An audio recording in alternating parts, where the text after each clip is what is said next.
Hey y'all, welcome back to my channel. Today I am going to fill in my nails that I had left over from my Model 1's video.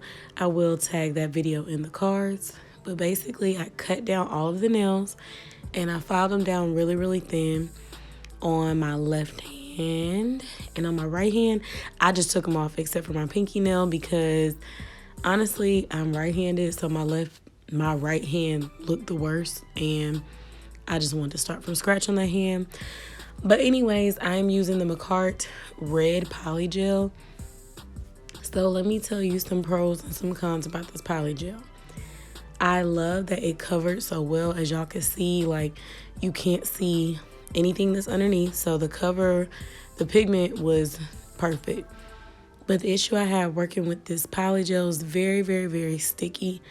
I don't know if the last time I used it, I was just so excited I didn't notice, but I definitely noticed today it slowed me down a lot.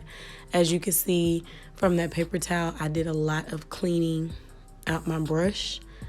But all in all, like I said, the coverage as well is very durable, very long lasting. So you gotta kind of pick and choose your battles. So you just sit back and watch. Didn't do anything spectacular. All products will be listed in the description box, and make sure that you subscribe to my channel, and also please like, comment, and share, and I will see you guys on my next video. Mila B out.